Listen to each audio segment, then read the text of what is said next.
todos! Hoje irei apresentar nosso projeto Integrador 4, da Universidade Virtual do Estado de São Paulo, a Univesp, com o título de Material Didático para Alunos com Necessidades Especiais, Audiolivro para Estudantes com Deficiência Visual.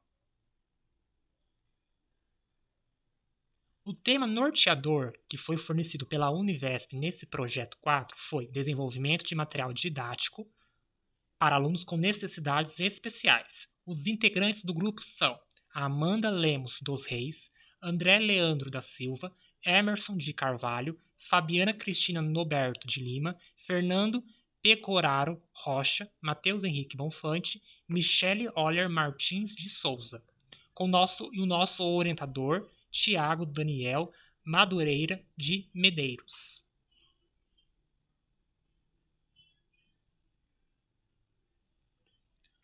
Então, cada vez mais a tecnologia está permeando os processos de inclusão e dos alunos com necessidades especiais. Centrando-se nisso e permeando a educação, o nosso projeto se pauta dentro do eixo norteador fornecido pela Univesp, que foi um desenvolvimento de material didático para alunos com necessidades especiais, que nos fez debruçar sobre o audiolivro, que faz parte da nova era, que ajuda os alunos a se interagir mais e ofertar um conhecimento mais profundo para eles. Segundo os autores Menezes e Flanken, o audiolivro contribui com a educação inclusiva de indivíduos com limitações visuais, resgatando ou formando leitores, bem como incentivando a leitura auditiva, o entretenimento e a cultura. Com isso, os nossos objetivos e justificativas se pautaram em, geral, desenvolvimento de um material didático em audiolivro, os específicos, promover o acesso à literatura para alunos com deficiência visual e suas singularidades. 2. Despertar para o contato a produções nacionais e regionais. 3. Usar o recurso tecnológico em prol da educação e romper com a inacessibilidade, e assim que vai se estabelecer o foco do nosso trabalho. O audiolivro foi produzido a partir de uma obra consagrada da nossa literatura brasileira, sendo o livro Relíquias de Casa Velha, de Machado de Assis. Então, a educação é um direito de todos, garantido na Constituição Federal de 1988 e assegurado também pela Lei de Diretrizes e Bases, a LDB de 1996. Então, quando pensamos nisso, temos que entender que alunos possuem suas culturas diferentes, suas regionalidades, estruturas familiares, suas necessidades também e as necessidades especiais, que são específicas e devem sim ser levadas em considerações. Então, incluir, portanto, não significa homogeneizar, mas ao contrário, dar espaço para a expressão das diferenças. Uma diferença que se mostra não como desigualdade, mas como afirmação condudente do princípio de que todos são iguais no universo dos direitos humanos, da liberdade de expressão, da sobrevivência com dignidade e das oportunidades. Com isso, então, inclusão na escola significa acessibilidade, ter uma infraestrutura, uma gestão educacional, uma formação contínua dos nossos docentes, ter respeito e ter o direito. Então, quando pensamos em uma pessoa com deficiência visual, é gerado um certo medo e um certo desconhecimento acerca dessa condição e suas características. Então, o indivíduo que tem deficiência visual utiliza dos aspectos sensoriais que estão em pleno funcionamento, que são eles a audição, o tato e o olfato, para desvendar o que está à sua volta, e isso não o torna menos capacitado para aprender e ter os recursos garantidos.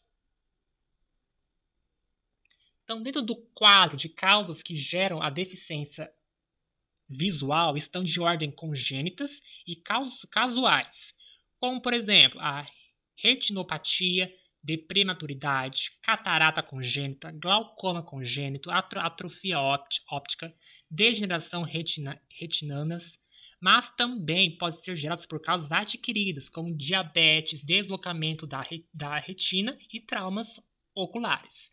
Então, assim, A cegueira ela é caracterizada por uma perca da visão, que é o nervo óptico, e a retina, que gera as deficiências visuais, que pode ser por perca total ou parcial, né? Que a gente chama de cegueira parcial, quando a pessoa consegue distinguir luz, sombra e contornos.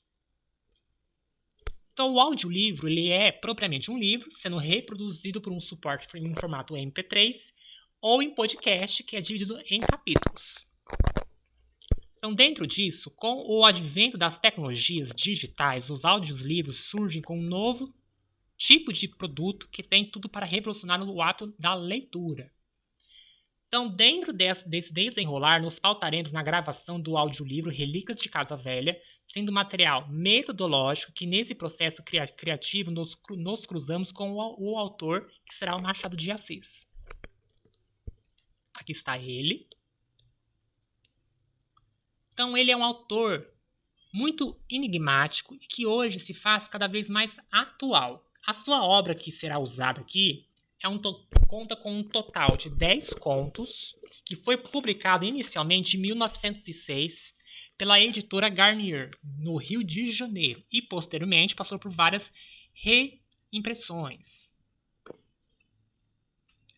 Então a nossa metodologia está baseada no design thinking, que está situado em ouvir, criar e implementar.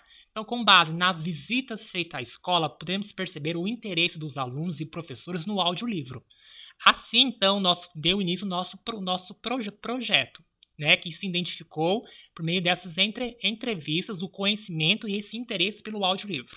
O criar. Reconhecemos, então, que o audiolivro é um instrumento de inclusão social para a comunidade de deficientes visuais, que vai permitir a autonomia, agilidade, interatividade e participação ativa deles, como um todo. E o nosso implementar, então a gente analisou o perfil da escola que foi entrevistada, para que a gente pudesse, então, implementar o uso do audiolivro, como dar, então, a eles um incentivo ao hábito de leitura. Aqui temos as disciplinas que foram aplicadas no decorrer do projeto integrador, sendo a Educação Especial e Libras, que nos fortaleceu para entender com mais clareza o nosso público-alvo, a literatura e cultura brasileira, que possibilitou um olhar mais pautado no autor que a gente optou, a leitura e produções de texto, que é uma disciplina que nos permitiu entender o processo de leitura e as políticas educacionais e estrutura e organização da educação básica, que nos possibilitou entender como que ocorre a legislação acerca da educação especial. Com isso, a gente tem a nossa criação, nosso processo de criação, que é pegar os contos, fazer a sua leitura e torná-los em áudios. Então, do lado direito, a gente tem os contos já em áudio, que estavam sendo organizados para posteriormente serem compactados em um áudio único, que seria o nosso audiolivro. Os nossos resultados foi que, no que tange aos resultados finais da visibilidade e aplicabilidade do projeto, foi de impacto positivo, porque diante das preocupações, tivemos então a colaboração de toda a equipe do projeto e em seguida da unidade escolar, que nos forneceu apoio no decorrer do nosso projeto e um aval e uma disponibilidade da aplicação e demonstração do protótipo para o núcleo docente, pois a unidade escolar dentre a qual foi possível o desenvolvimento da pesquisa, não contava com nenhum aluno com deficiência visual, mas assim seguimos com a sua elaboração da ferramenta didática pedagógica, que foi possível a sua demonstração e um aval do núcleo escolar referido.